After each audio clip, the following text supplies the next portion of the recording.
Entonces, lo primero, este programa está gestionado por Fulbright, pero la financiación directa proviene del Ministerio, lo que siempre ha sido el Ministerio de Fomento, cada tiene este nombre tan largo, es Transporte, Movilidad y Agenda Urbana, y también por la Agencia Estatal de Seguridad Aérea y la Agencia Estatal de Seguridad Ferroviaria.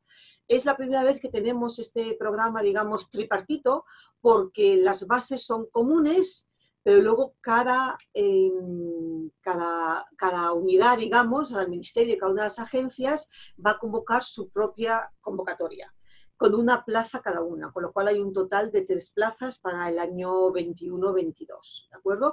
Las convocatorias son básicamente iguales, la gran diferencia es a quién van dirigidos, o sea, funcionarios o personal laboral que esté en el ministerio o en una de las agencias, ¿vale?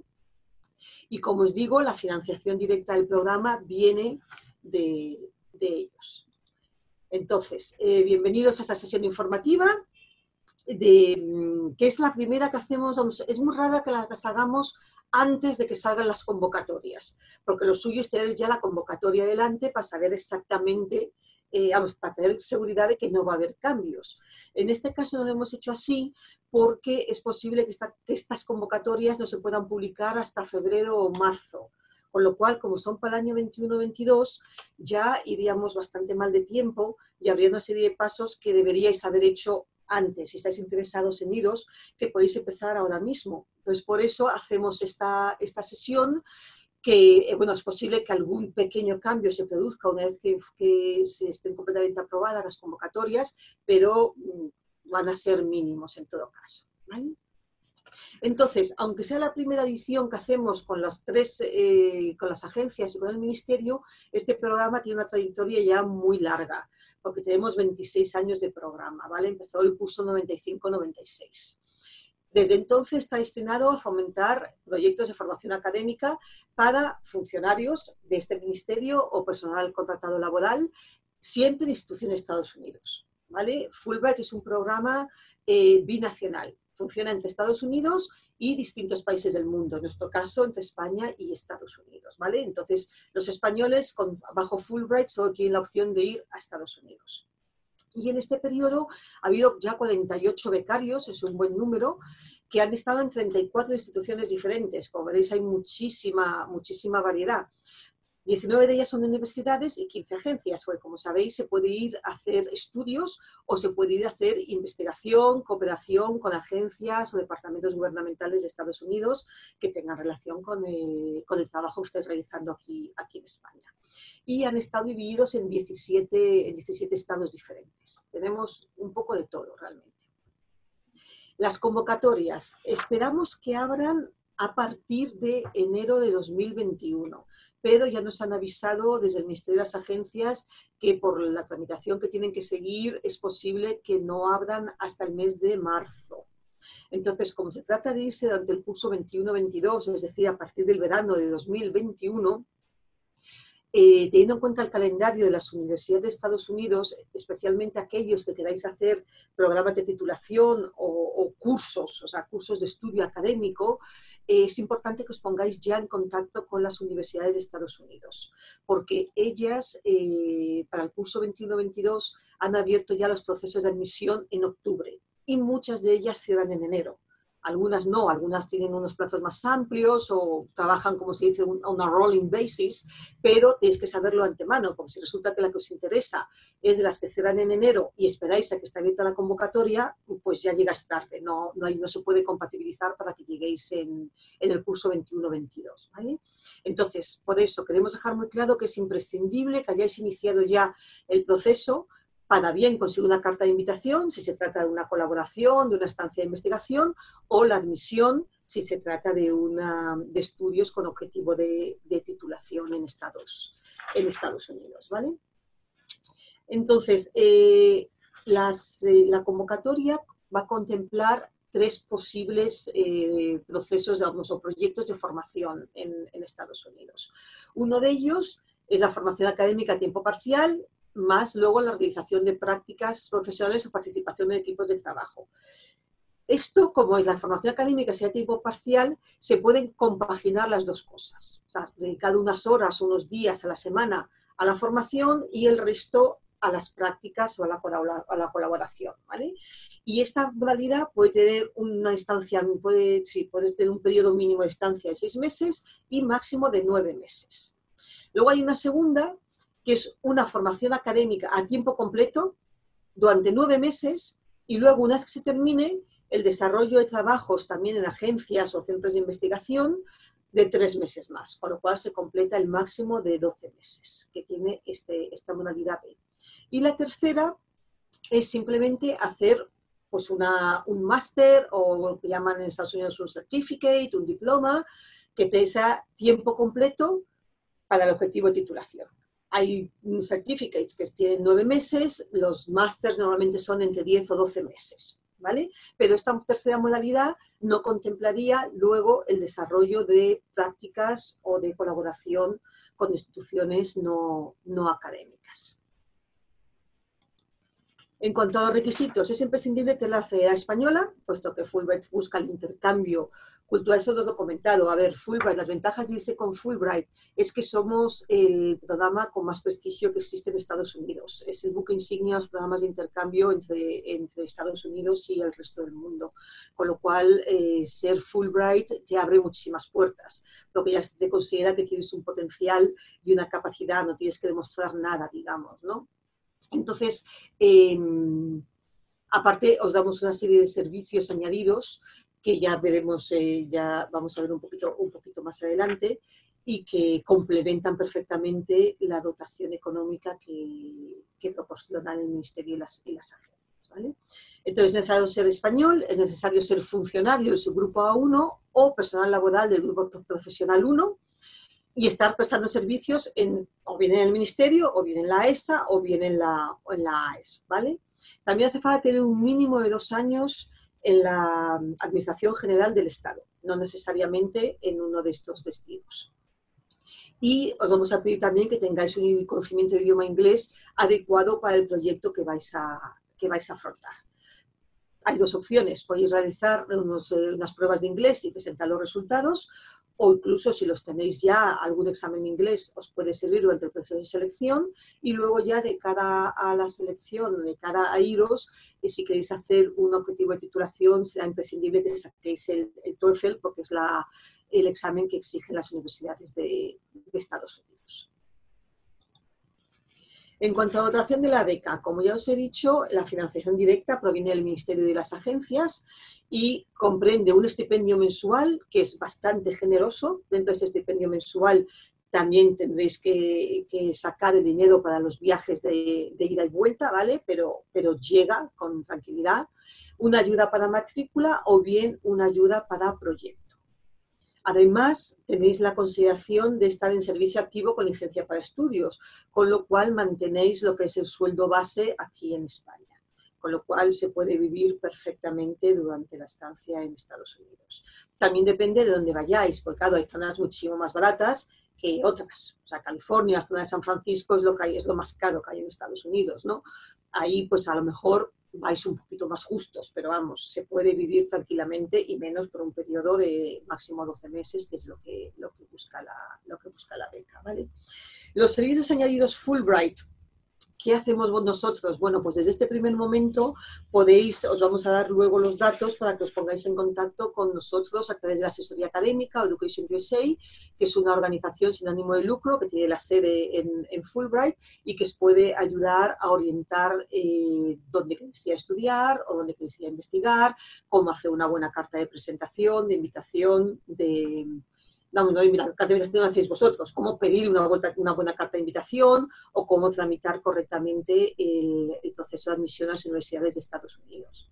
Luego, desde el momento que se os selecciona hasta la vuelta de la beca, estamos ahí, tenéis una persona de contacto en la comisión que os va a apoyar en todo lo que os haga falta, y además, cuando estéis en Estados Unidos, también se os pone una persona que es de la agencia cooperadora de Fulbright en Estados Unidos, porque aunque nosotros de la comisión siempre vamos a estar ahí, pues hombre, hay momentos que por el cambio horario, por ejemplo, a lo mejor podéis necesitar tener a alguien en vuestro mismo uso horario, ¿no? Entonces, tenéis las dos posibilidades.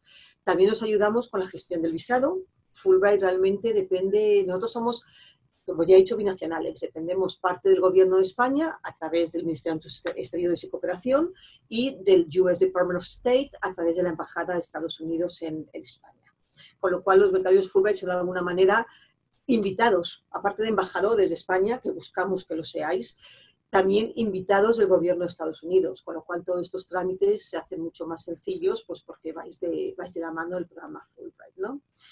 Se os organiza también unas sesiones de orientación antes de salir de España con los demás becarios Fulbright españoles que se incorporan al mismo tiempo que vosotros, unas sesiones de orientación a la llegada a Estados Unidos dependiendo de la fecha en la que lleguéis. Estas dos cosas tradicionalmente se han hecho siempre en persona. Este año no sabemos, este año hemos tenido que hacerla virtualmente por las circunstancias y el año que viene pues todavía no sabemos cómo podrá hacerse. Pero de una manera o de otra son sesiones que os van a ayudar mucho a llegar más preparados a Estados Unidos, ¿vale?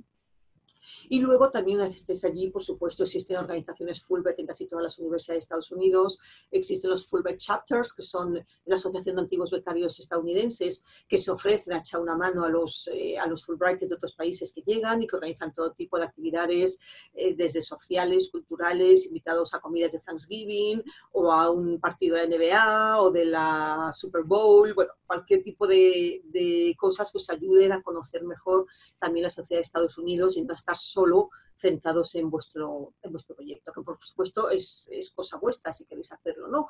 Pero está ahí la oportunidad.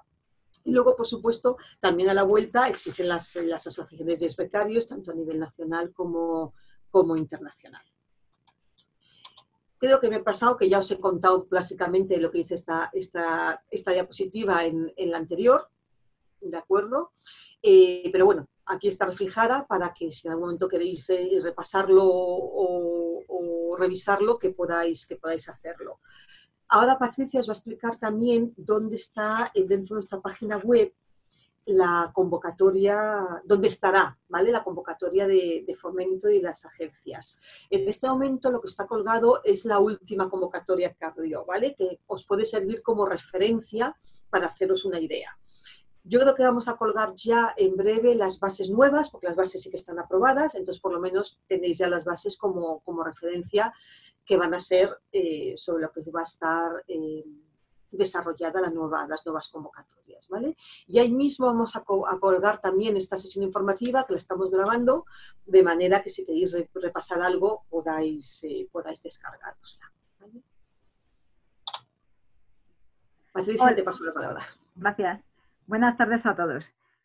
Bueno, pues como ha dicho Victoria, os voy a contar un poco lo que podéis encontrar en nuestra página web, que os puede ser útil, y lo que podéis ver de momento de la convocatoria. Entonces, esta es la home. Si vais al menú de arriba, al que está en azulito, al que está al lado del logo, en programas y becas, vosotros podéis pinchar ahí y hay una parte que es becas para españoles. Bueno, pues ahí os vais a encontrar una que pone Ministerio de Fomento. Entonces, esa es la del año pasado. Es la última convocatoria, ¿vale? Pero cuando abra a principios de 2021, aparecerá en la portada principal, ¿vale? Pero ahora podéis ir a eso. Otra parte importante de nuestra web es la parte de abajo donde pone Conócenos más, y ese banner que pone ¿Quieres estudiar en los Estados Unidos? Ese es el banner de la asesoría académica. Ellas os pueden ayudar a buscar los programas, ¿vale? Aunque después un poco hay unas diapositivas en las que os damos unos recursos para buscar programas, pero si veis que andáis un poco perdidos, que no sabéis qué universidad elegir de todas, pues rellenáis ese formulario y ellas os pueden ayudar a la búsqueda de programas, ¿vale? Victoria, ¿pasas la pantalla?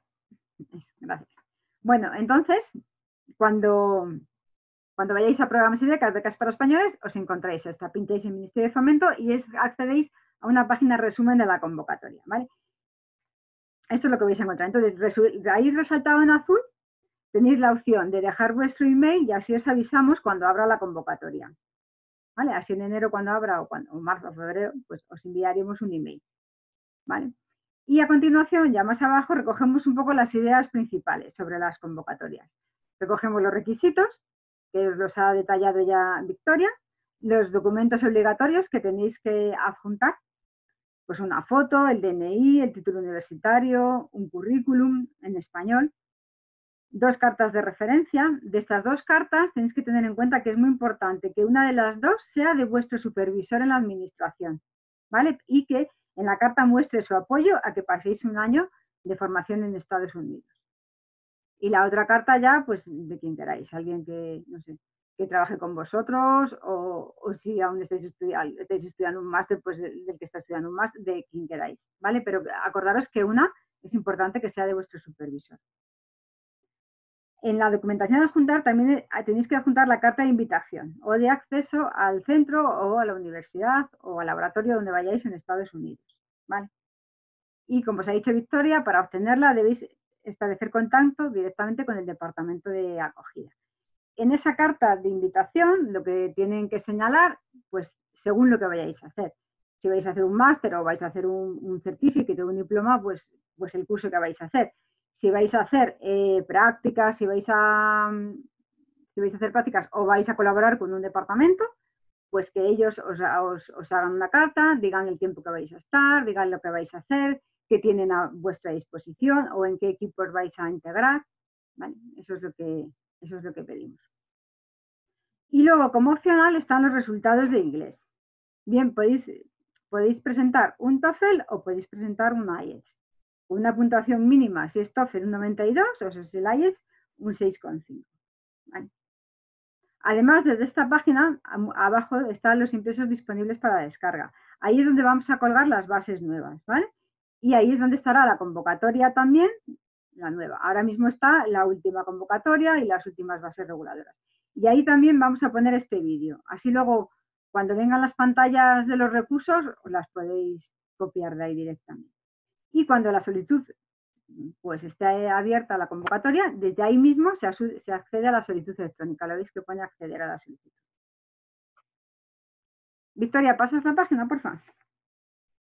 Bueno, entonces, la solicitud es esto. Son 6 pestañas que debéis completar, ¿vale? Podéis ir haciéndolo en varios días, pues se va guardando toda la información. La parte de datos, la 1, la 2 y la 3, que es datos personales, académicos y profesionales, es simplemente rellenar vuestros datos de la titulación y del año que la obtuvisteis, y los datos profesionales, ahí es donde tenemos que ver la antigüedad mínima de un año en la Administración General del Estado, ¿vale? Tenéis que decir dónde estáis ahora, el cargo que tenéis. Bueno, de todas estas pestañas, la más importante es la 4, que es la del proyecto de la beca, y es la que vemos ahora mismo ahí en el resumen, ¿vale?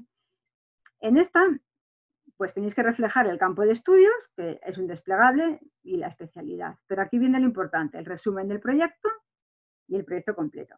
El resumen es en unas 100 palabras, tenéis que, bueno, pues decir lo que queréis hacer allí.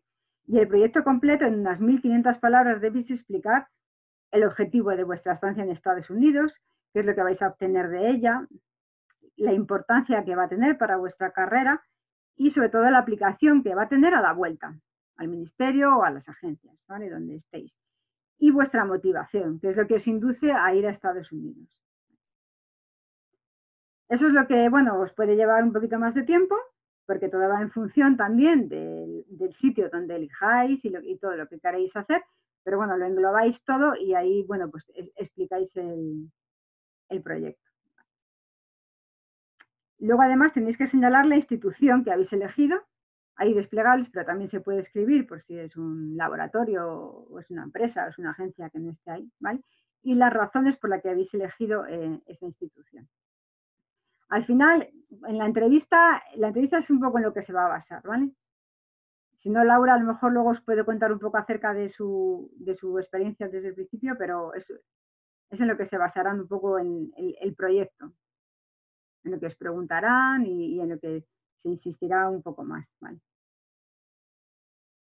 Luego la quinta pestaña es la de adjuntar documentación. Ahí bueno, hay un plazo después de que cierre la convocatoria, hay un plazo de 10 días después para que podáis adjuntar toda la documentación que os he contado antes, ¿vale? Y también para las cartas de referencia. Ellos tienen 10 días más después del cierre para que las puedan adjuntar. Bien, sobre las cartas de referencia, en esta pestaña tenéis que poner los datos de los firmantes de las cartas, el nombre y el correo electrónico, uno el de vuestro supervisor y otro el de otra persona, ¿no? Entonces, en cuanto enviéis la solicitud, Los firmantes recibirán un mensaje nuestro, ¿vale? Pidiéndoles que complementen un impreso. Ese impreso es la carta. Habrá preguntas sobre vosotros, desde cuándo os conocen, en qué ámbitos conocen y bueno, hay una serie de preguntas y os valoran, ¿no? Vale.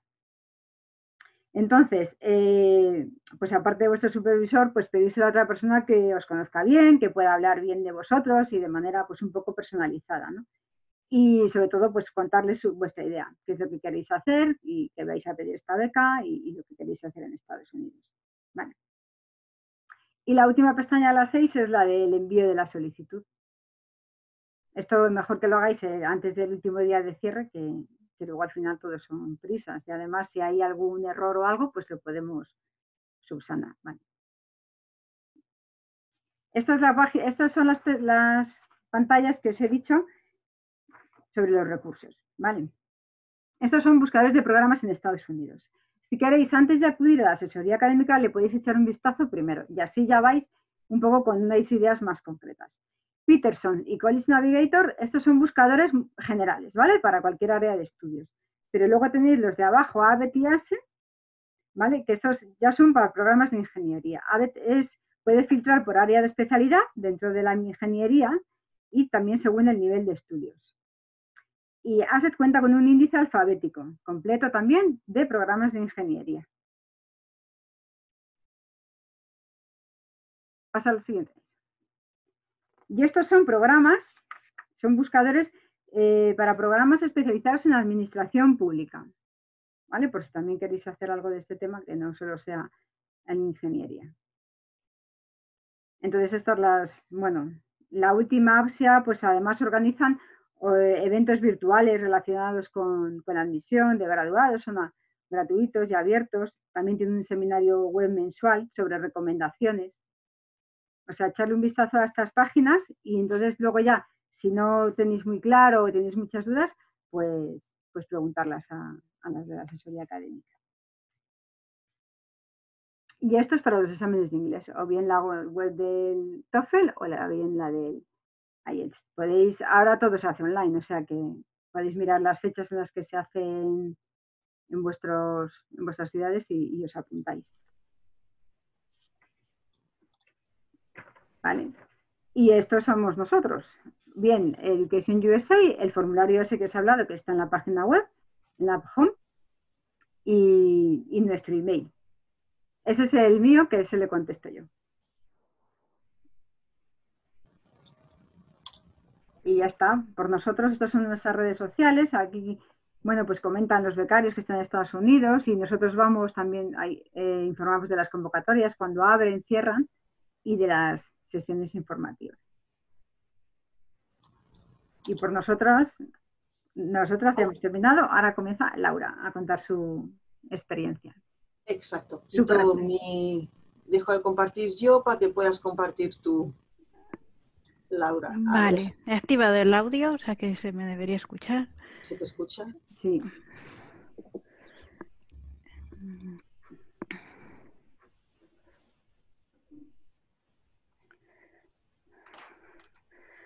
Vaya, un segundo.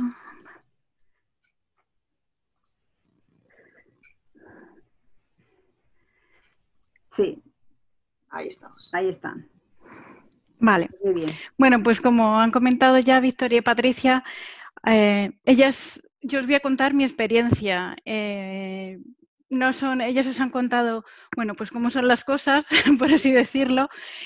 Yo solo va a ser una parte de ello, ¿no? Mi experiencia que he vivido en la beca que pedí en el año 2019, me fui en septiembre del 2019 y volví en marzo de este año, del 2020. Ya digo que no son, o sea, son cosas, a veces opiniones personales sobre, bueno, pues sobre por qué la pedí o lo que he vivido allí, ¿no? Voy a hablar un poco de eso, ¿por qué? ¿Por qué me decidí a pedir la beca y por qué animo a todo aquel que se lo esté pensando a pedirla, desde luego? respecto a la solicitud, pues ya digo que ya os han contado un poco cómo debe hacerse, pero también algunas cosas que quizá me hubiera gustado saber, ¿no? Algunas, porque cuando ya empieces a hacerlo es bastante rápido, hay muchas cosas y entonces, bueno, pues me hubiera gustado tener algunas ideas a priori para poder empezar como se está haciendo bien esta jornada antes de la convocatoria para poder empezar a pensarlo y hacerlo todo antes. Una de las partes más importantes yo creo que es el proyecto, la redacción del proyecto que se presenta para la beca y la selección del centro donde te quieres ir. Y también otras cuestiones así pues variadas que, bueno, pues que me he acordado que creía que podían ser útiles. Mi experiencia, un poco contar mi experiencia personal y cuál es la aplicación cuando vuelves a la vuelta a tu trabajo, ¿no? Al día en el ministerio. Respecto a la experiencia, ¿por qué pedí la beca? La verdad es que yo ya había estado, bueno, antes de trabajar en el ministerio, trabajaba en el Instituto Geográfico Nacional, trabajaba en la universidad, en investigación, como profesor de la universidad investigando. Allí es bastante habitual realizar estancias fuera. Y yo ya había estado realizando estancias de investigación y trabajando en Inglaterra y en Alemania. Después de unos años trabajando en ministerio, la verdad es que era algo que echaba la pena, que echaba de menos y que sé que, aunque también es un esfuerzo personal, merece la pena. Y merece la pena porque yo creo que es una experiencia profesional increíble. Además, aquí es una beca en la que tú eliges el centro donde vas a ir a trabajar, por lo que puedes irte a esos centros con un reconocido prestigio internacional y que siempre o has visitado su página web o has oído hablar en congresos y vamos, que digamos que nunca pensarías que pudieras estar allí trabajando. Además, en el ministerio, yo creo, hay muchos diferentes casos, hay mucha gente que se mueve, pero también hay trabajos muy especializados, de muy alta especialización, en la que creo que después de llevar bastantes años, pues bueno, se convierte un poco en una monotonía. Y a mí me parece una oportunidad increíble de romper esa monotonía del trabajo, de viajar fuera, ver cómo hacen en otro centro, en este caso, pues en Estados Unidos, algo que parecido, similar a lo que tú estás haciendo, pero que quizás pues, te dan ideas, ves las cosas con otra perspectiva y vuelves con muchísimas ganas de hacer cosas nuevas y mejorar el trabajo que se estaba haciendo antes. Y como experiencia personal, desde luego, vivir en Estados Unidos durante unos meses no tiene nada que ver con visitarlo, ¿no? Como turista. Realmente es una experiencia de estar viviendo allí y ver cómo funcionan las cosas en la zona donde tú estás, porque es un país muy grande, pero bueno, una experiencia increíble. De las modalidades de la beca, ha comentado Patricia las 3 que había. En mi caso, yo pedí la primera de ellos, la formación académica a tiempo parcial y participación en un grupo de trabajo. Pero es que incluso, bueno, pues ya digo que entre mi experiencia de realizar estancias de investigación anteriormente en otros países, la situación de plazos y todo un poco, y la idea de lo que yo tenía que hacer, de lo que yo quería hacer, lo que decidí es realizar solo una estancia de investigación, sin ninguna docencia reglada, por lo que esto me facilitó muchísimo la admisión en la universidad. Así que es verdad que en ese caso lo que yo voy a contar de mi experiencia es un caso muy particular, no creo que sea un caso general de la beca, pero bueno, también podría ser el de algún otro becario en el futuro. También dentro de la solicitud, cuando hablamos de la concesión de la beca, está dividido, que también lo ha comentado, en 2 fases. La primera es el inglés, que si no se pasa, se calificará como no apto y entonces ya no pasas al siguiente, es decir, son eliminatorios, ¿no? Yo me presenté a la beca en 2 años, en el 2017 y en el 2019. Y en el 2017 no pasé esa primera fase del inglés. Quizá eso me afectó, claro, indiscutiblemente. Y aunque es verdad que no es imprescindible tener uno de los títulos que piden en la convocatoria, esto es lo que se pedía en la mía, el TOEFL con una puntuación mayor de 95 o el IELTS con una puntuación mayor del 6,5, que equivale a pues como a un B2 o B2-2, un B2 alto o al límite con el C1 más o menos. Y yo era un nivel de inglés que tenía, de tantos años anteriores como, bueno, pues venía usando y en principio el primer año pensé que, bueno, de entre todo ya digo que va muy deprisa, pues no tenía ninguna titulación porque además tiene que ser de los 2 últimos años y entonces decidí pues ir directamente al test. El test ese año, ya digo que no sé, que no siempre se ha hecho igual, se realizó el mismo día que se iba a hacer la entrevista para la beca y bueno, pues quizás desde mi punto de vista son demasiadas cosas para un día. Por lo que si alguien me preguntara, a pesar de que es algo que requiere una planificación, de que cuesta un dinero tener esos títulos, yo es algo que sí que recomendaría. Porque además, como también han comentado, hay veces que después para admitirte a la universidad te los piden. Por lo que si ya los tienes a priori, pues creo que puede ser ya una parte importante ya hecha. Uy, perdón. Respecto a la segunda fase, al proyecto, la redacción del proyecto es un poco, o sea, las partes es la que ha explicado Patricia. La valoración que se hace, si no ha cambiado, o sea, si no va a cambiar, ya digo que por lo menos hice en mi convocatoria, el día que haces la entrevista, pues expones, haces una exposición oral del proyecto y te preguntan sobre él y eso se califica con 10 puntos, con 30 puntos los méritos profesionales y académicos que tú tienes y con 60 puntos la aplicabilidad en España del proyecto de investigación o los estudios de realizar. Es decir, lo más importante es tú como funcionario público o, bueno, trabajador de la administración pública, cómo el servicio que realizas se puede ver beneficiado de ese proyecto de investigación, de esa estancia, de lo que vas a aprender, de lo que vas a estudiar cuando tú vuelves al trabajo. ¿Cómo realicé yo la elaboración del proyecto? Bueno, pues lo primero es pensar qué quieres hacer, que además todo esto, o sea, es algo que se puede hacer, o incluso yo creo que es imprescindible tenerlo hecho antes de que salga la convocatoria, porque después hay solo un mes. ¿Cuáles son el sitio o los sitios adecuados para poder hacer aquello que quieres? Y después la carta de invitación o la admisión. Voy a contar mi caso muy simple. En el caso de que quería hacer, bueno, como he hecho, trabajo en el Instituto Geográfico Nacional, en el Observatorio Geofísico Central, y mi especialidad es el control de deformaciones en vigilancia volcánica, usando técnicas GNSS o como más se suelen conocer GPS, ¿no? Datos de los satélites GPS. Nosotros tenemos una serie de estaciones GPS en Canarias, procesamos los datos y obtenemos pues, las coordenadas que vamos a ver cómo varían con el tiempo.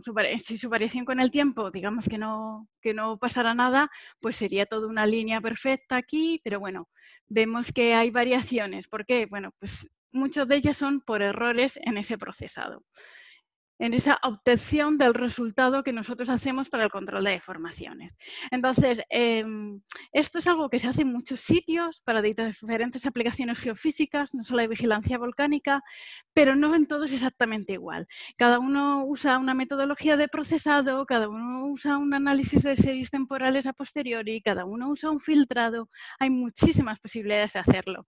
Entonces, nosotros tenemos montado un servicio y quería ver cómo se hacían en otros sitios para poder mejorar aquellos resultados que nosotros obteníamos.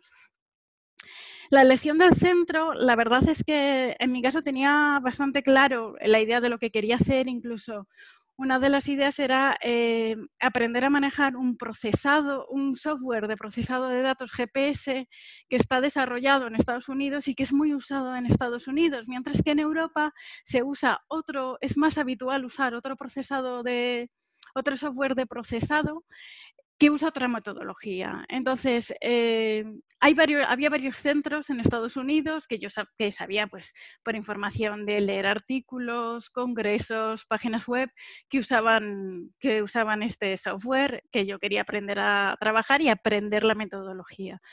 Uno de ellos fue donde pedí la beca en el año 2017, Jet Propulsion Laboratory en Pasadena, en Los Ángeles, una gran ciudad, por así decirlo. Un centro enorme perteneciente a la NASA y a la Universidad de Caltech. y bueno, donde ya digo que era integrarse en un grupo de trabajo enorme donde se hacían muchísimas cosas.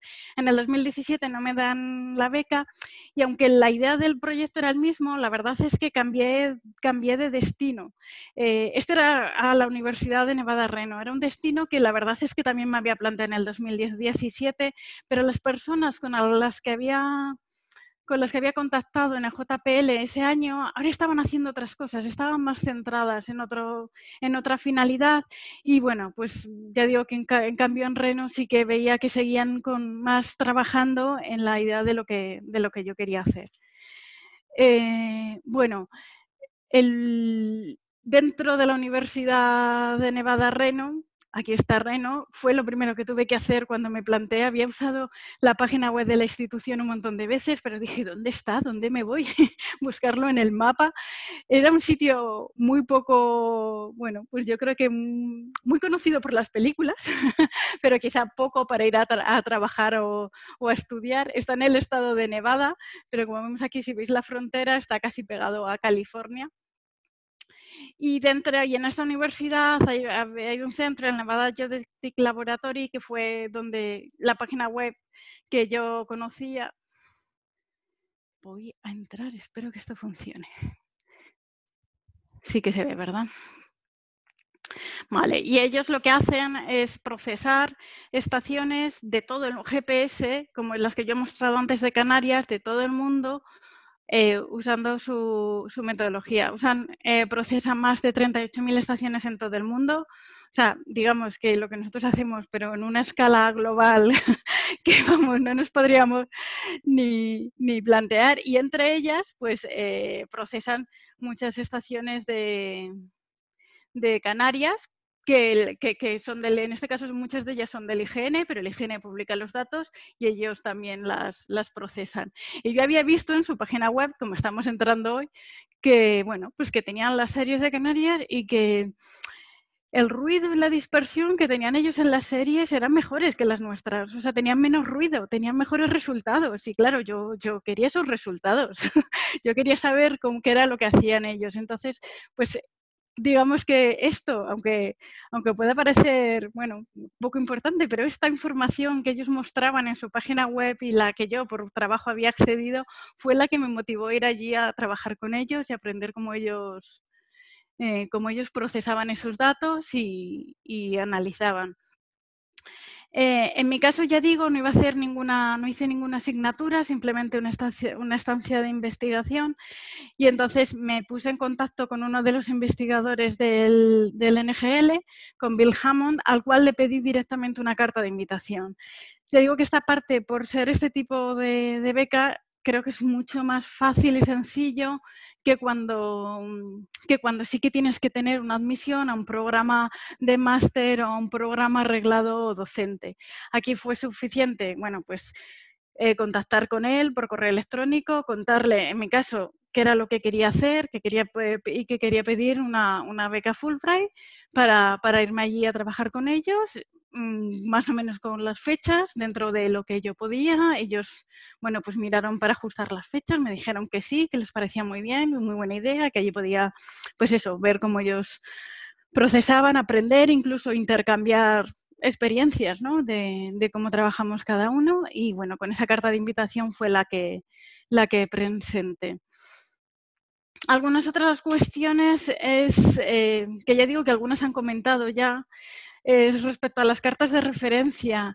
Como la verdad es que desde que sale la convocatoria 30 días, aunque después hay 10 días más, tampoco es mucho, por lo que yo me encontré, sobre todo el primer año, con que a las personas a las que le pedía la carta de referencia no les podía enviar el proyecto diciendo lo que quería hacer porque todavía no lo había hecho.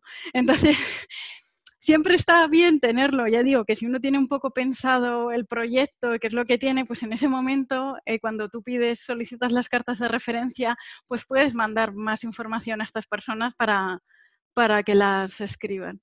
Y también me pareció curioso que las cartas de referencia son en inglés.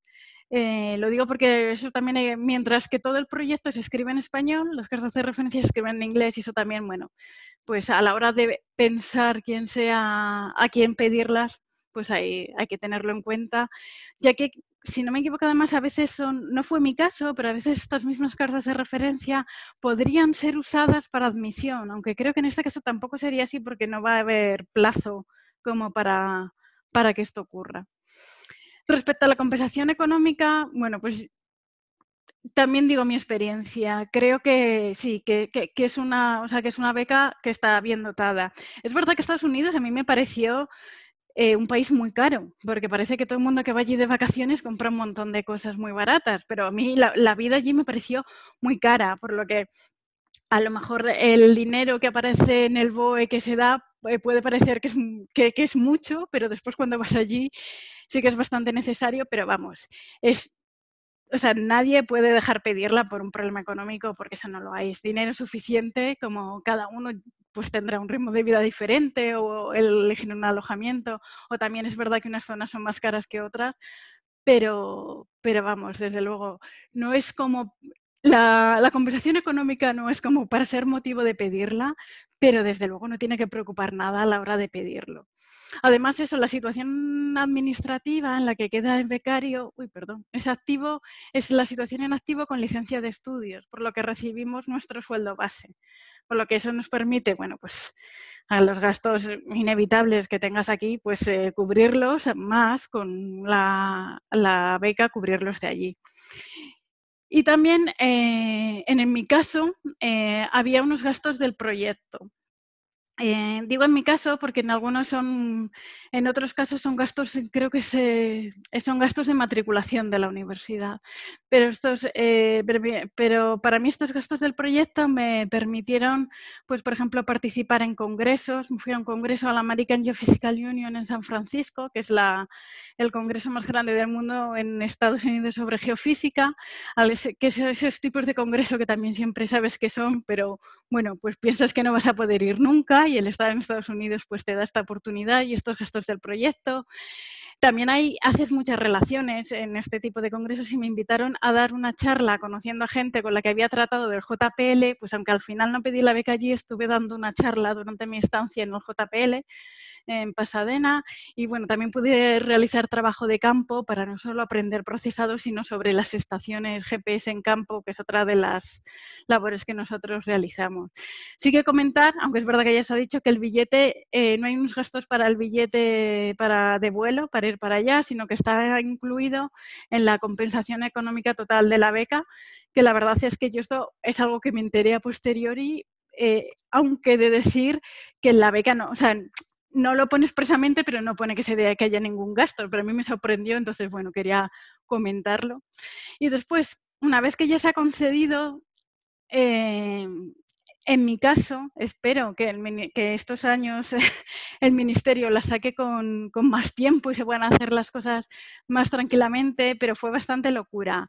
A mí me concedieron la beca primeros de agosto y me fui en septiembre, lo cual quiere decir que fue un mes y medio para realizar todo, o sea, desde cero, vamos.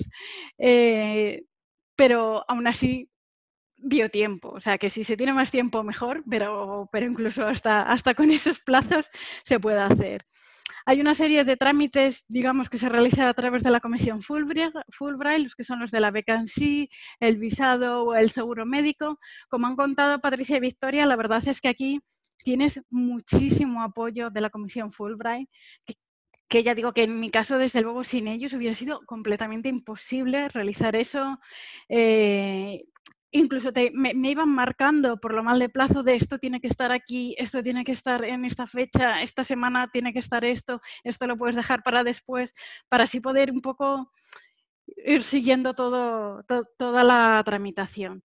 Hay otros trámites dentro del ministerio, que estos ya, digamos que pues son por nuestros del trabajo, ¿no?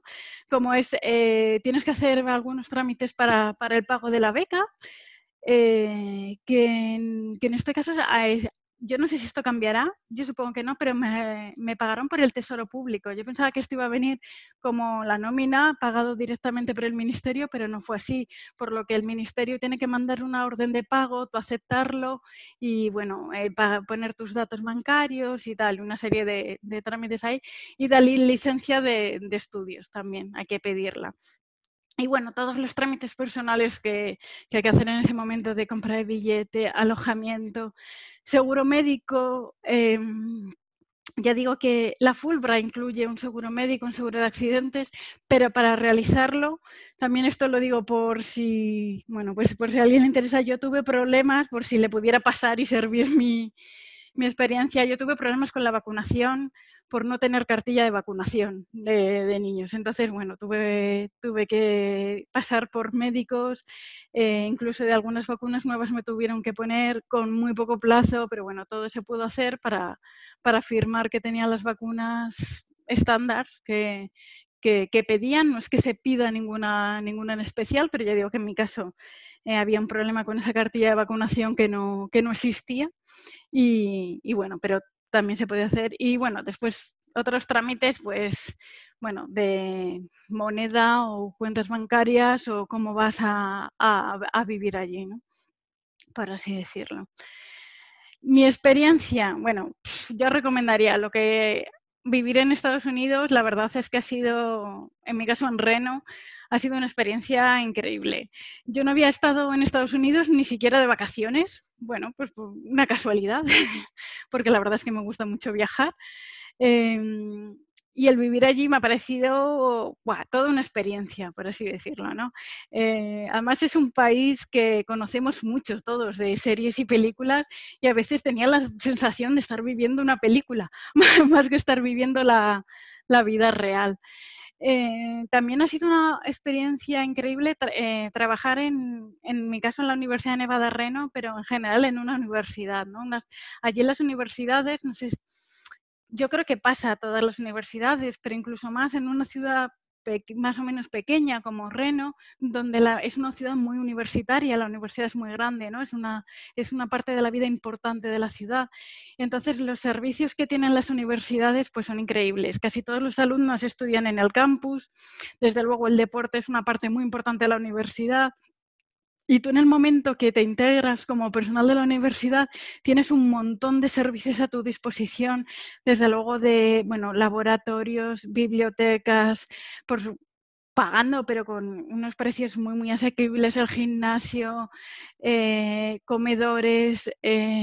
Bueno, por ejemplo, había un servicio que a mí me parecía súper curioso, que lo denominaban el Campus Score, y es que para aquellas personas que no vivíamos en el campus, cuando salías tarde de trabajar, pues era como una especie de Cabify, por así decirlo, pero gratuito, que lo ponía la universidad, en el que te llevaban a casa para que no tuvieras que volver andando de noche. O sea que son una cantidad de servicios y una experiencia increíble. O, por ejemplo, ir gratis como persona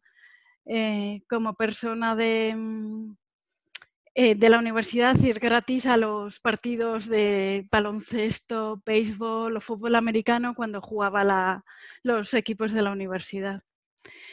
Los gastos del proyecto que he comentado antes me permitieron, esto ya lo comenté un poco antes, me permitieron participar en un congreso en la AGU. Me invitaron como consecuencia de ese congreso a dar una charla en el JPL y también me permitió realizar trabajo de campo. Creo que es algo muy interesante estos gastos de proyecto y que si hubiera tenido tiempo, la verdad es que me hubiera gustado empezar a planear qué se puede hacer con ellos antes de ir, cosa que en mi caso fue todo tan rápido que la verdad es que lo decidí ya allí, y cuando estás allí el tiempo pasa muy rápido. Entonces, bueno, pues es verdad que tampoco, o sea, creo que tuve suerte, lo pude aprovechar bien, pero si se puede pensar a priori cosas, porque sí que algunas cosas nada más llegar, pues me hubiera gustado hacer y ya era demasiado tarde, por así decirlo, justo al principio, ¿no? Y después, bueno, es verdad, se va a trabajar, pero es una experiencia, o sea, es una oportunidad increíble para conocer el país, o por lo menos yo decidí que había muchísimas cosas alrededor de Reno y no muy lejos para ver y viajar, que no viajé mucho, solo fuera de la zona, pero claro, bueno, Reno tiene al lado el lago Tahoe, que es precioso y también lo conocemos mucho de películas.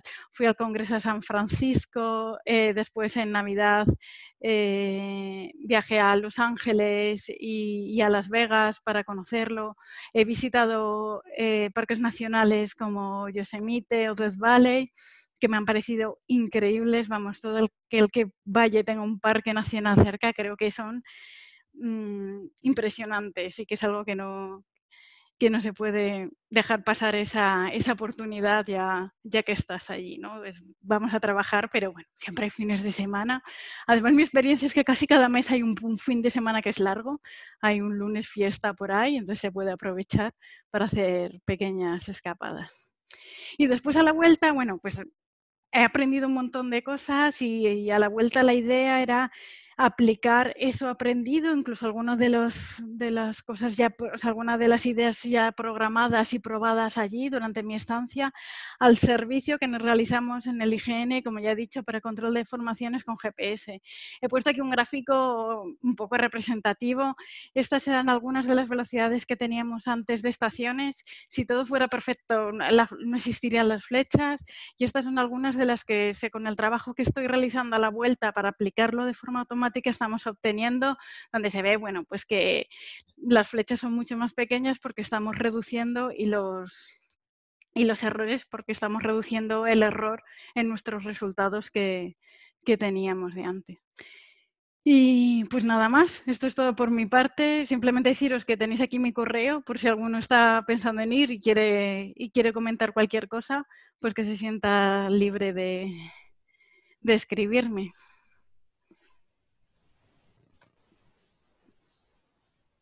Pues muchísimas gracias, Laura. Creo que ha sido súper interesante todo lo que les has contado y que es la parte que nosotros no podemos de ninguna manera transmitir.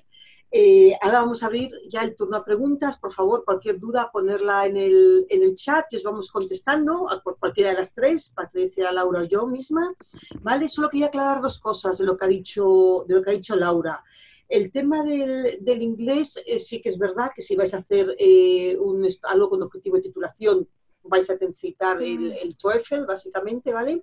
Pero sobre un poco el estrés de que sea el mismo día todo, este año no sería así, porque vamos a pasar a hacer el Michigan online, ¿vale? Entonces haría unos días antes, probablemente nada, un par de días antes de la entrevista o así, pero no sería esa misma mañana, con lo cual, bueno, pues ahí ya hay un poquito más de menos agobio. Bueno, yo también me encontré con que la sensación que tuve es que el Michigan es muy americano, cuando en España estamos, o eso me pareció, vamos, ya digo que solo fue así el día, cuando en España estamos mucho más acostumbrados a un inglés más británico, porque es lo que hemos estudiado siempre. Entonces, es verdad que creo que la IELTS y el TOEFL a lo mejor en ese sentido son más... No sé, bueno, el TOEFL también es muy americano. El TOEFL también, el más británico sí. es el IELTS, sí. Sí, yo por eso me preparé o sea, el que presenté fue el IELTS, porque sí que lo vi que me podía ser por mis estudios. Y a ver, yo he vivido en Inglaterra y entonces, bueno, pues un inglés más británico que me ayudaba más. Eso por supuesto, eso ya es elección de cada uno. Sí. Lo único es que tanto el TOEFL como el IELTS creo que cuesta unos 180 euros, que es un dinero, mientras claro, el Michigan sería gratuito. Y luego si tuvierais que hacer más adelante el TOEFL ya con la beca, os damos unos vouchers para que sea gratuito hacerlo. Entonces, bueno, pues ahí también se puede considerar, ¿vale? Y luego el tema de las cartas de referencia, es verdad que la convocatoria dice que sean preferentemente en inglés, pero no es obligatorio. O sea, es mejor que tengáis una carta de referencia buena que sea en español que una carta mediocre que sea en inglés, ¿vale? O sea, luego si hay que traducirla, pues ya se traduce, si hay que mandarla a Estados Unidos, ¿vale? Pero no es imprescindible que sean en inglés. Sí, porque no sé si a lo mejor en tu año era diferente, Laura, pero aún es así. Yo ya o sea, en mi caso, que ya digo que espero que no sea así, fue todo tan rápido que yo pensaba que era obligatorio en inglés, pero ya no puedo confirmar lo que estuviera sido por la convocatoria, porque además eso, que ni siquiera, o sea, tú mandas la gente y a ellos les mandan, entonces ni siquiera, y fueron ellos los que me dijeron que es en inglés. Dice, bueno, pues tu proyecto no, me digo, pues no sé. En realidad están los dos idiomas, el email que les llega está en los dos idiomas y el formulario también. Lo que pasa es que sí, puede ser, ¿eh? El primero que aparece es inglés y debajo en español, pero bueno, está todo en los dos idiomas, entonces lo pueden configurar en el idioma que quieran. Vale, fenomenal. Pues por si hay alguno, eso. Bueno, tenemos aquí nuestra primera pregunta, que es, ¿puede convalidarse el examen de inglés acreditando experiencia laboral en USA superior a un año? No. No, el examen de inglés no se puede convalidar de ninguna manera porque es un requisito de la convocatoria, pero porque normalmente las universidades de Estados Unidos siempre lo exigen. Entonces es necesario presentar un examen de inglés.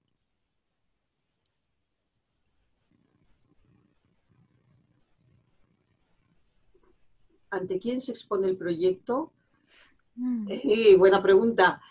Ante un montón de gente, porque eso aparecerá, no sé si en las bases o en la convocatoria, pero aparecen los miembros del comité de selección. Y siempre hay al menos 2 representantes del ministerio, uno de cada agencia, porque la selección sería conjunta, 2 personas de la comisión Fulbright, de manera que hay un tribunal de unas 6 o 7 personas mínimo. ¿Y va un subdirector de cada candidato? De cada, es verdad, también dependiendo de, si no de la recuerdo unidad mal, de las que se piden. O sea, Sí. yo sé que mi subdirector fue como, o sea, de los diferentes candidatos van... No Sí, sé ya te si- digo, esto en mi- aparece especificado exactamente en las bases y en la convocatoria, sí, ¿vale? sí. Pero sí que hay mucha gente representada. ¿Cuántas plazas habrá en esta convocatoria? ¿Son conjuntas o hay plazas reservadas para el MILMA, ASFEF y AESA? Para esta convocatoria se van a convocar 3 plazas. Una para el MITMA, otra para la Agencia de Seguridad Ferroviaria y otra para la Agencia de Seguridad Aérea. O sea, una por cada patrocinador, ¿vale? Sin embargo, insisto, o sea, las bases son conjuntas, las convocatorias son separadas y luego la selección se hará también conjuntamente, en un mismo día. Vale. También el proyecto se expone en inglés o en español. El proyecto se escribe en español, en la solicitud, ¿vale? Y lo que pasa es que luego en la entrevista, ahí ya pues los evaluadores deciden el idioma en el que os van a preguntar, ¿no? Claro, yo desde luego el día de que se expuso el proyecto, empecé yo con un resumen del proyecto, ese lo hice en español, pero después algunas de las personas del tribunal me preguntaron en inglés y otras en español. Sí, normalmente para los programas de funcionarios la defensa del proyecto se hace siempre en español y luego hay alguna pregunta en inglés. Suele ser así. Paula dice, ¿la antigüedad de 2 años tiene que ser en la AGE o valdría experiencia en otra administración pública, por ejemplo, en una universidad? No, se especifica que tiene que ser antigüedad de 2 años en la AGE, la Administración General del Estado, en cuerpos o escalas del subgrupo A1 o en el grupo profesional 1. No puede ser una universidad. Y en las preguntas y respuestas nos preguntan, ¿cuál es la cuantía máxima de tasas de estudio de la beca? Por seleccionar un máster que se ajusta al presupuesto máximo y haga la convocatoria, parece que saldrá en febrero o en marzo. Sí, en efecto, es muy buena pregunta. A ver, yo os digo que la convocatoria todavía no está cerrada, pero si nos basamos en la experiencia de años anteriores, será un máximo de 25.000 euros en concepto de tasas o matrícula y tasas. Sí, eso también es muy importante que busquéis, la mayoría de los másters en Estados Unidos son de 2 años de duración y la beca cubre un solo año.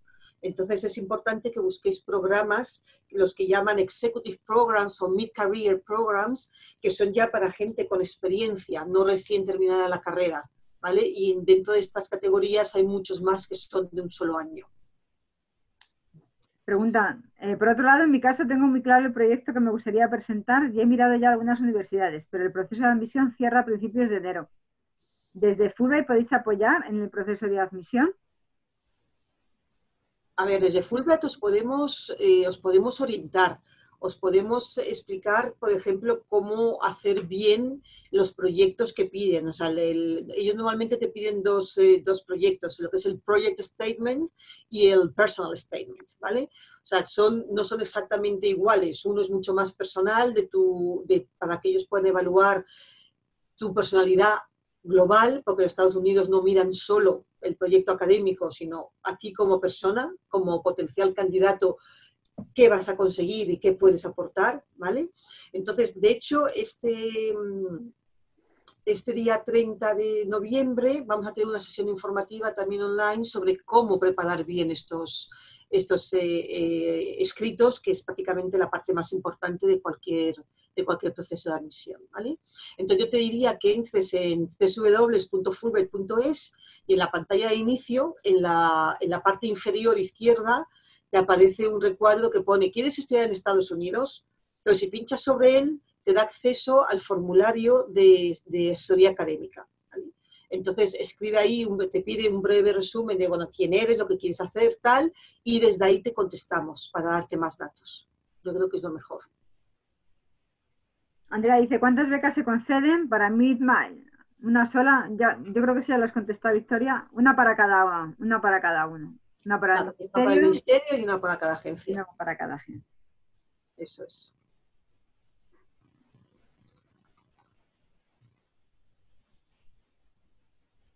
¿Algo más? Dice, ¿pueden quedar becas libres? Quiere decir que se pueden quedar sin cubrir. Sí, si a juicio del Tribunal de Evaluación no hay ningún candidato que presente un proyecto suficientemente sólido, sí que pueden quedar sin cubrir. Hombre, no suele pasar. Sois, la gente que se presenta, sois profesionales que ya sabéis hacer las cosas bien. Entonces, a nada que tengáis un proyecto que se alinee con el trabajo que estáis desarrollando en el Ministerio, que haya un interés dentro del departamento que trabajáis, porque, bueno, como ha dicho Laura, porque realmente lo que vais a hacer va a redundar en beneficio del Ministerio o de una de las agencias, de la agencia en la que estéis. Y eso sepáis argumentarlo mínimamente, es raro que queden becas libres. Pero sí, o sea, se busca que sean candidatos sólidos. Tanto el Ministerio como las agencias como Fulbright estamos refrendando a ese candidato. Y no podemos mandar a cualquiera, ¿vale? Pero vamos, no suele pasar. Son candidatos fuertes que se presentan.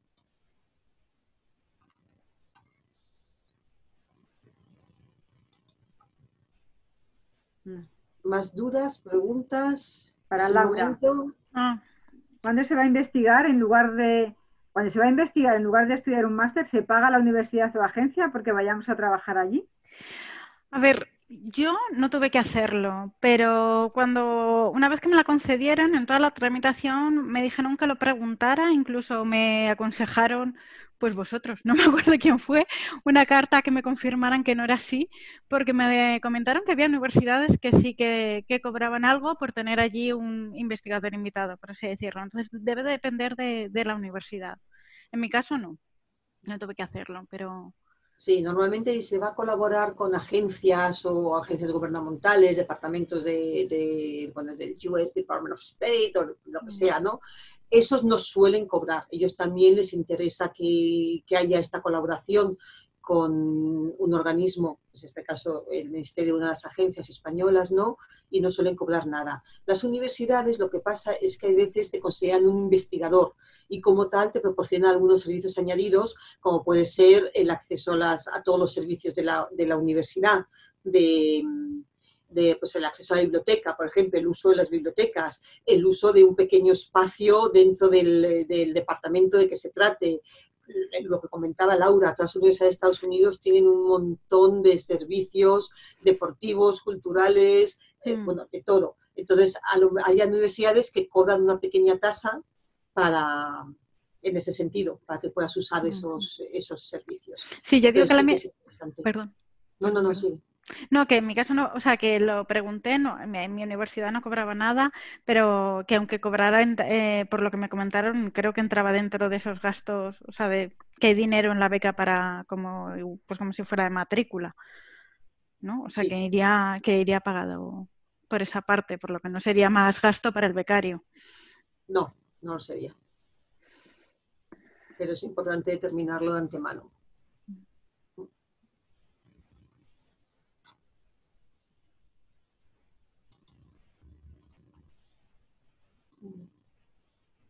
Dice, para planificar la admisión, ¿la beca se iniciaría aproximadamente en agosto de 2021? No. Sí. Lo que dirá la convocatoria es que es para el curso 2021-22, o sea que habría que empezarlo, vamos a ver, depende un poco también de la duración que vaya a tener y de lo que se vaya a hacer. O sea, si son estudios reglados, pues depende de cuando sea el calendario académico de la universidad de que se trata. Si es una ¿cómo se llama?, colaboración para investigar, pues depende de la disponibilidad que tengas tú, que te ofrezcan en el ministerio o en la agencia, y de la disponibilidad que tengan en la universidad o en el centro receptor. Porque a lo mejor te dicen, oye, sí, encantados de que vengas, pero no puedes venir hasta octubre porque antes no tenemos espacio, no tenemos capacidad para atenderte. Entonces depende de lo que vayas a hacer. En las bases, es que no lo he mirado en las últimas fases, que sí que están publicadas, pero en las anteriores sí que había que empezar antes del 30 de septiembre. Aquí me parece que lo que pone... Pero puede ser que haya cambiado. Pero bueno. Sí, años anteriores era así. Dice, en todo caso, el becario deberá incorporarse antes de la fecha de comienzo de los estudios concretos por los que recibe la beca. O sea, eso, si hay un calendario, pues lógicamente, un calendario académico, lógicamente hay que incorporarse cuando empiecen. Si no, hay un poco más de flexibilidad.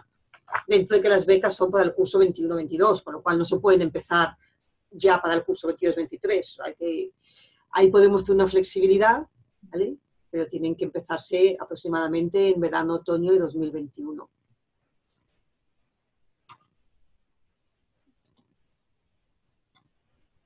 Bueno, pues si no hay más preguntas, muchísimas gracias a todos por asistir. Muchísimas gracias a Laura por estar aquí y compartir su experiencia, por supuesto. Nada, muchísimas gracias a vosotros por invitarme. Y también si me dejáis un último, y es que quizá no lo he dicho, pero bueno, irse a Estados Unidos, como es un sitio, digamos, lejos, no, uno lo ve, pues también impone a veces un poco, ¿no?, irse a pasar tanto tiempo. Y sí que es verdad que el irte con una beca Fulbright, te sientes apoyada con la comisión Fulbright, tanto para todos los trámites en España como luego con los contactos allí. Yo volví en marzo de este año, adelanté mi vuelta con el COVID. Bueno, creo que vivimos allí muchas experiencias, bueno, pues un poco complicadas, y con otros españoles que estaban allí, la verdad es que sí que sentí ese apoyo de la Comisión Fulbright, que sabías que, bueno, pues que si no conseguía volver cuando lo decidí, adelantando un poco mi vuelta, pues bueno, pues se iba seguro que te ayudaban a buscar un seguro médico porque me quedaba sin él. O sea, bueno, todas esas, digo, porque es un momento difícil quizá para pedirlo, pero que es verdad que ahí se nota ese apoyo y sabes que puedes contar con él, o incluso a veces para preguntar algo de cómo funcionan las cosas allí, que son diferentes, ¿no? Y bueno, pues gente con experiencia o gente de allí que te echan una mano y se agradece y se nota. Gracias, Laura. Sí, eso intentamos.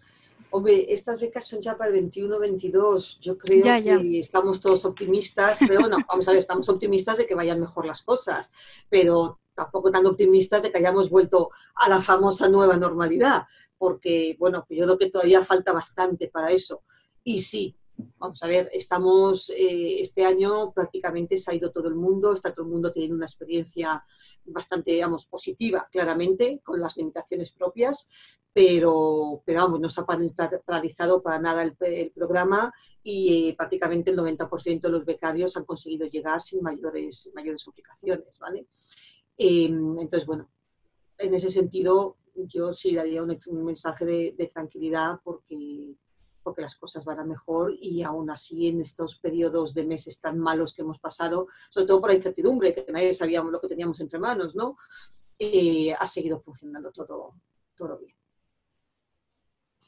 Bueno, pues lo dicho, muchísimas gracias por todo, y ya sabéis, si queréis alguna pregunta más, siempre estamos disponibles a través de la asesoría académica. Podéis escribirnos cuando queráis, iremos solucionando vuestras dudas. Muchísimas gracias a todos. Gracias. Adiós, Gracias. buenas tardes. Hasta luego. Chao.